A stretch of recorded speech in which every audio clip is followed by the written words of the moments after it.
Hey everybody, it's Jenny from GrowthMode Marketing. You're listening to Demand Gen Fix, the podcast where our team of growth moders and our guests discuss the ins and outs of demand generation and why we believe it's the key to long-term sustainable growth, especially in the HR tech industry. Hey everybody, welcome to the Demand Gen Fix podcast, episode number 14. Here with Growth Mode Marketing. Deanna and Erica and I today are going to be talking about common marketing mistakes that may kill your growth potential. I think we're all here because we're interested in marketing, right? That's why we're listening to this podcast. That's why we're talking about these marketing things. And we all know that a smart marketing strategy can create the catalyst for high growth. But we also are aware that there are a lot of common mistakes that all of us make and have made in the past that we should talk about and address so that we can prevent those from happening in the future. To get started, we're just going to jump right in and talk about one of the big mistakes that we've actually hit on before, but it's really important. So we need to keep hitting on it. Doing reactive marketing is something that we all do. All companies do it. Marketing agencies do it. We're all, trying to put out fires rather than preventing them. Some days you feel like all you've done is put out fires. There's a lot of things that fall under this category. So that's the first one I can think of is the putting out fires. How about you guys? What kinds of things can you think of when you think of reactive marketing? One major contributor here is just plain not having a strategy. So your marketing team or marketing person operates without a strategy. You just do these different pieces, or maybe you see something, you're like, hey, that might work for us. I'm going to try that. Or you get a request from someone on the team and you're like, sure, I can do that, or I can create that piece. There really is no strategy up front. So you don't have a plan or a roadmap to go, refer back to throughout the year or the quarter. Another thing is, maybe you have a strategy, but you forget to refer back to that strategy or you don't stick to it. I think at Growth Mode Marketing, typically, if our project starts with building a strategy and a plan for you, that's our job a lot of times is to continue to refer you back to that strategy. And that's something that we all run into throughout the process. And as an agency, we'll continue to look back to that strategy and keep you on track and keep things moving forward based on what we originally decided was the plan. But on the client side too, just at the beginning of the year, maybe that's an exercise where you and the team build out what is your strategy. You get buy-in from the rest of the organization and this is what we're doing in 2023. Then you never revisit. That document hasn't been open since January and now it's September and you're wondering maybe why some of the results aren't there that you originally anticipated. A lot of that, again, just going back to you may or may not have a strategy. If you do, you're not following it, I think is a huge mistake. It seems so obvious. As marketers, we should have a strategy. I highly doubt anyone listening is like, oh boy, that's a brilliant idea. We should have a strategy. I am surprised how often we come across companies where they don't actually have a marketing strategy, or to your point, Erica, they created a strategy, but they're not actually following it. And I think this is a mistake. I've been around the block a few times when it comes to marketing. That happens any size company, everywhere from a marketing department standpoint. There maybe are a few out there that are so hyper-focused and really good at not being reactive, but it's really hard because we are being pulled in 500 different directions. You've got all these people coming to you asking for ad hoc work. We like to call it random acts of marketing. It's a real struggle. Especially if your CEO comes to you and says, hey, I have an idea. I think we should do this. It's really hard to say no to the big guy in charge or, hopefully the big lady in charge. But sometimes you have to be able to say no because I think reactive marketing and some of these other mistakes that we're going to talk about, ultimately, they kill a company's full growth potential, which is so anti-marketing, right? Like the whole reason our department exists is to help move the business forward, to create brand awareness, to help the bottom line of the company. It's really frustrating as marketers when we step back and we know we've worked really, really hard creating a lot of stuff to move the business forward. And ultimately, if you start to poke holes in it, it may not have followed the strategy. It may not have supported the ultimate mission. It may not have been the highest priority things to move the needle that you should have been working on. And that's a big miss. And so we call that out and, raise our hands like, yep, we've been guilty of it in past lives too. Like the struggle is real.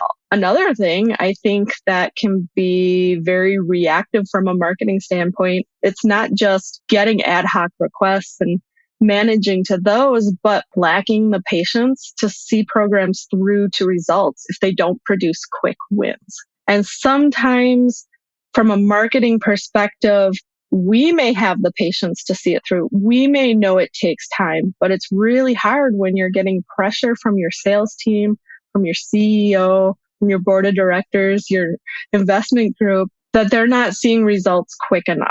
And I think lack of patience is a huge growth killer for organizations. How do you manage both short-term type of marketing activities with the long-term strategy that you need in place to ultimately create that catalyst for growth? I think that the examples that you mentioned, the CEO coming to you with an idea because maybe they saw some other company try something and so they want to try it, or they, oh, this is a great idea, or I'm not seeing the results I want to see right now, so let's try some things. And I think what ends up happening is you're trying so many things to just see what works and what can move the needle that you have no priorities and you have no focus. And again, you're not sticking to that strategy that you started with. And so you're basically just throwing spaghetti at the wall, and that just doesn't work.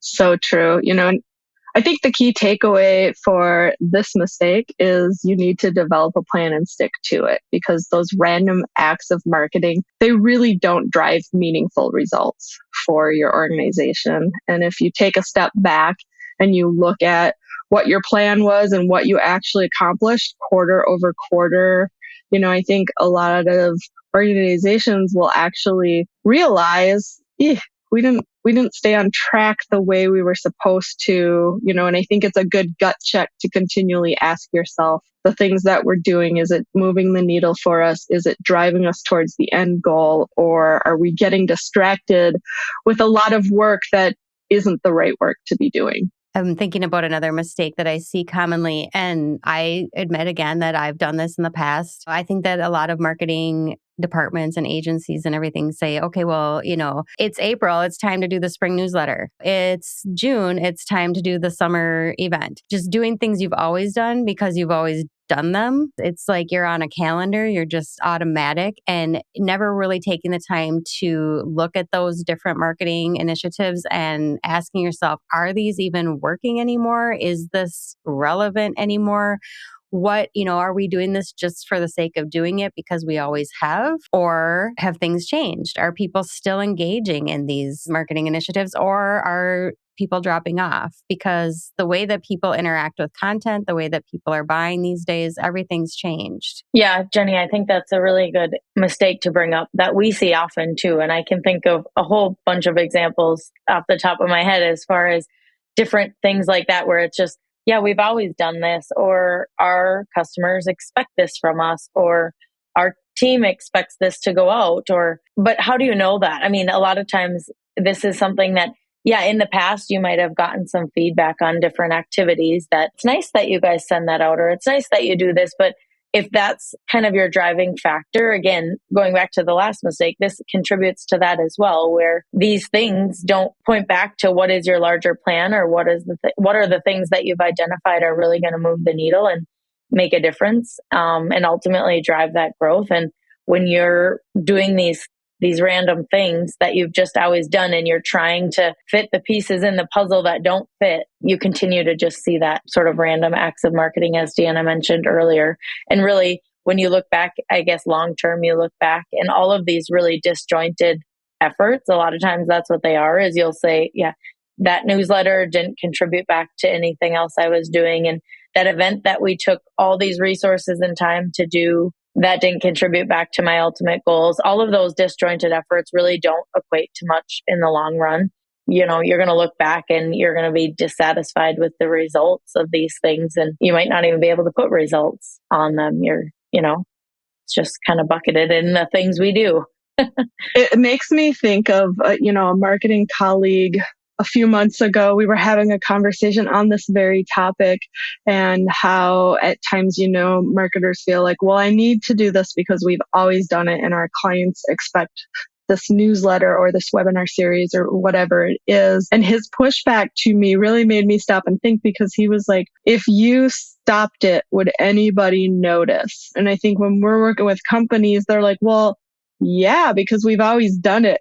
A true test would be to skip it, see what happens. Does anybody raise their hand and say, whoa, what happened to that newsletter? Or what happened to that webinar series or event we've always participated in? Or is it crickets? And if it's cricket, that's very telling that your perception may have been it was the expectation, but from a client or a prospect perspective, sadly, they didn't even notice that you stopped doing that particular tactic. Another thing this makes me think of, in the same vein of we're doing this because we've always done it, also like looking at what another company's doing, or coming from another company yourself and going to another one and thinking, well, this tactic worked really well at my last company, or I saw it work really well for that company, so it should work well here too.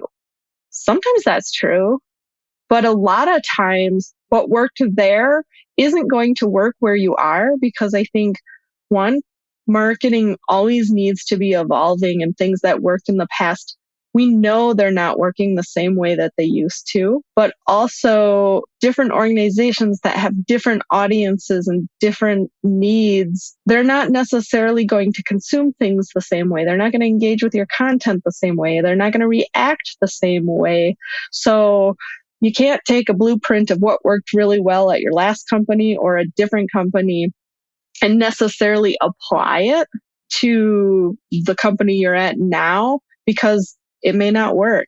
I've seen many marketers get very frustrated by that, because they're like, this is something we have always done. It has worked at my last 3 companies and I am getting zero traction here. Like, what am I doing wrong? Have I lost my touch? The reality is the way buyers buy has changed significantly. They're not reacting the same to marketing tactics as they did in the past. And you have to evolve the way that you're doing things. And you have to think about, should I do this because we've always done it? Or should I do it because it's going to drive results? And, obviously the answer is you need to do it because it drives results. And if it doesn't, you need to rethink how you're spending your time and effort building out marketing programs. We've had conversations, or I've had specific conversations recently where it's kind of an aha moment that it's like, yeah, that newsletter or those PPC ads, those types of activities don't necessarily make the most sense in your specific use case right now. But that doesn't mean you can't still use the different topics or the ideas or the content that you're using behind that. Just think of other vehicles and other ways to sort of get that message out there. And again, just you need to be adjusting to the way that your prospects are buying and looking for their information. That's a good point, Erica. And also, we're not saying that you should never do a newsletter. We're not saying that you shouldn't be doing any of these things because they're not working. We're just saying that you need to evaluate and don't do things just because it's the way you've always done it. Do things because they're making a difference, just to evaluate and analyze what you're doing. Right. Another mistake I would say is trying to be everything to everyone is something that I can think of, and that I see clients doing this, and I see this even thinking about my past life. I'm sure all of us can relate, but really the mistake there is just trying to be everything to everybody and to maybe appeal to a too broad of an audience, and really not being able to.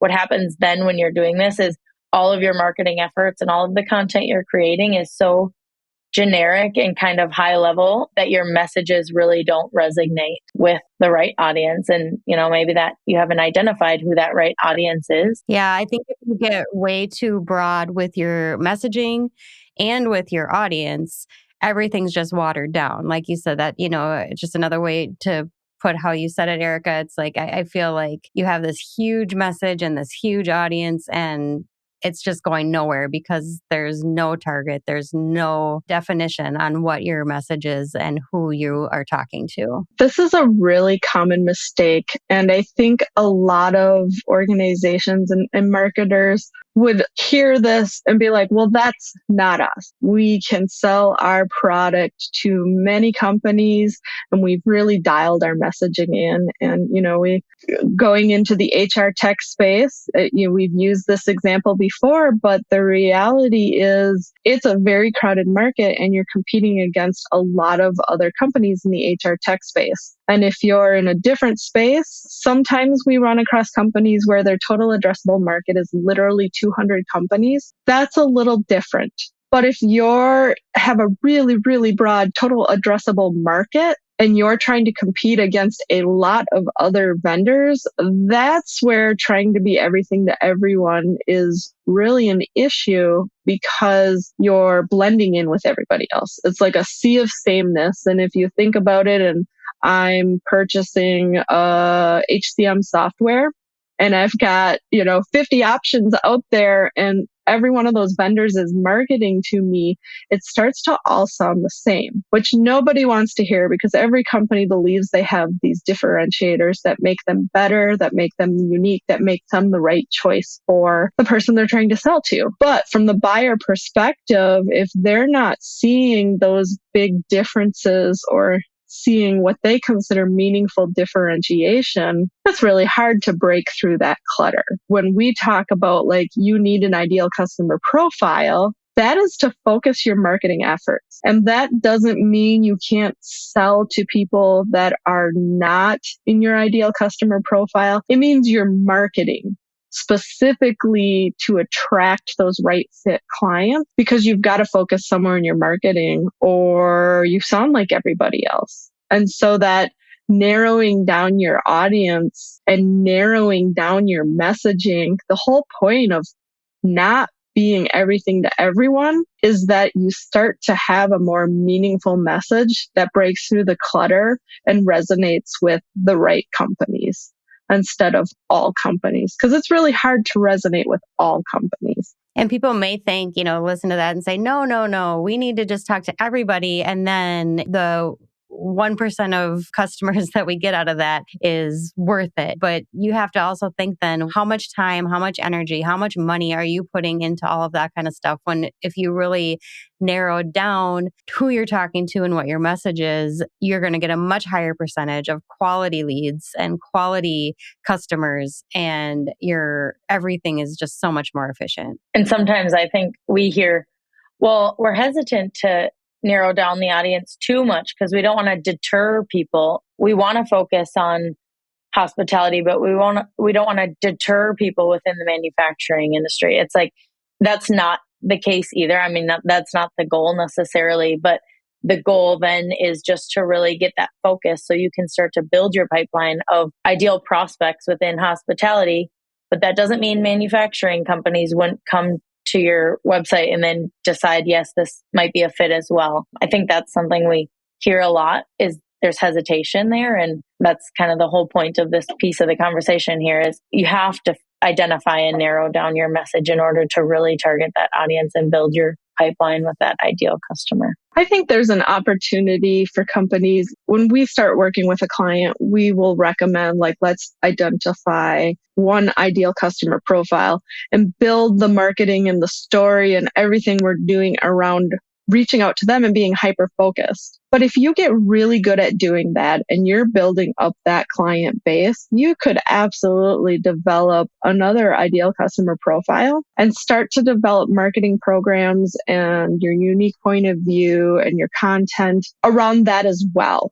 So it's not that you're locked into one and all of a sudden it's like, we can sell to everybody, but we had to go niche because GrowthMode marketing told us we had to pick a specific audience. It's master that one, then go ahead and add another one if that makes sense for your business. But the point is, if you're selling to, say, hospitals or you're selling to manufacturing, you shouldn't be talking to those two very different types of companies or organizations the same way because it's going to resonate better with each of those markets if your content is very specific to the unique needs that they have around managing that employee base and shift differentials and the whole hiring process and all those things. People want to buy from companies that understand them and understand their company's challenges and their industry.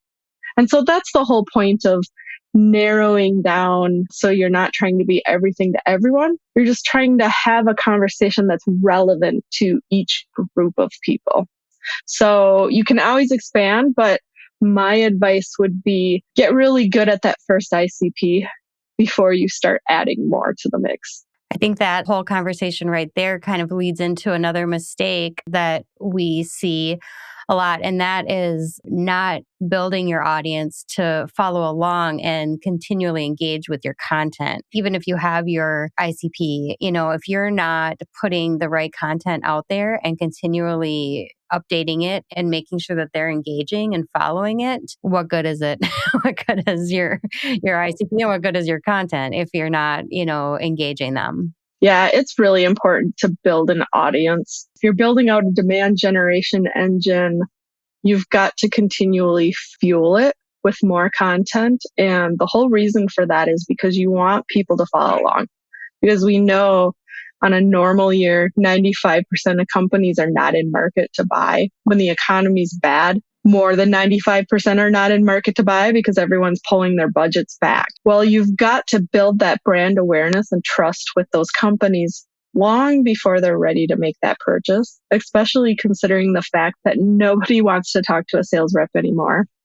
And if you don't believe me, go talk to sales reps and sales leaders in the B2B space right now, because I've had lots of conversations with them and with marketing leaders who have said, this is really hard right now. The things that worked in the past aren't working. It's like people are avoiding having conversations with us. And I just had a conversation with a leader yesterday who nailed it on the head when he said, prospects don't want to talk to us until they're ready to sign the contract. I was like, yep.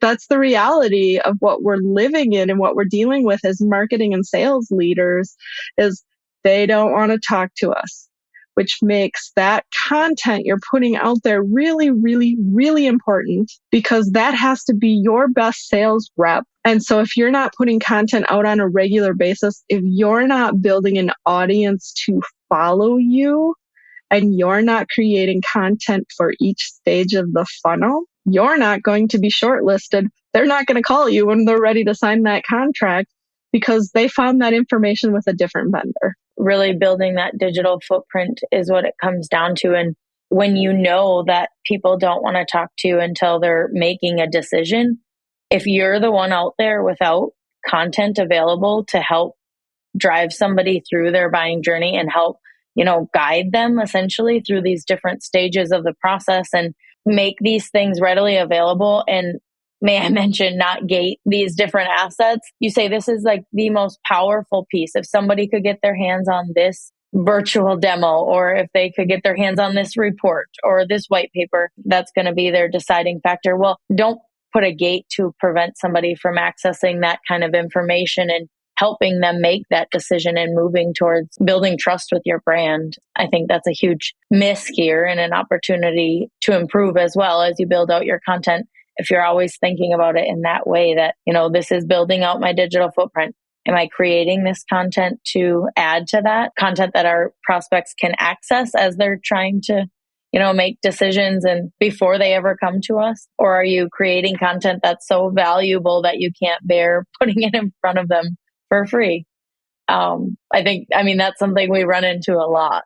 And that's one of those things. My thinking has changed over the years. I used to put gates and forms in front of everything because that was the way we collected names, right? So that we had someone to market to, so that we had names, leads to give to our SDRs and our sales reps so they had somebody to follow up with. My thinking has totally over the years changed on that because the way people buy today, the way they're not willing to talk to a sales rep, it's like if you created really good content why the hell would you want to prevent somebody from seeing it if that's something that will make them think more seriously about purchasing from you? But companies are doing it all of the time. I mean, I've had conversations with marketing leaders who have said, this research report is really good. And if we can just get people to read it, it really makes them think about what they're doing today and how our solution can help change that. So we put a gate on it and we're collecting names.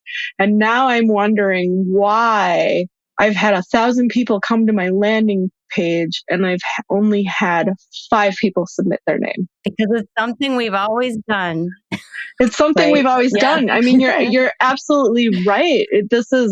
We were all trained as marketers that this is what you do, is you put forms in front of that content and you collect that name and then you chase after it from a sales perspective. That doesn't work anymore. And all you're doing is deterring a lot of people away from reading the content that you want them to read. So free the content, give it away, let them consume as much as they can if it builds that trust in your brand. Because if and when they're in market, if you're giving them really good content and you're giving them a reason to engage with your content and continue to follow along and consume your content, when they're in market, guess what? They're going to raise their hand. They're going to say, hey, I really like what you guys have been saying. I've been following around your content. It resonates with me. I'm looking at making a purchase. Let's have a conversation. Those are good leads. Who doesn't want those leads?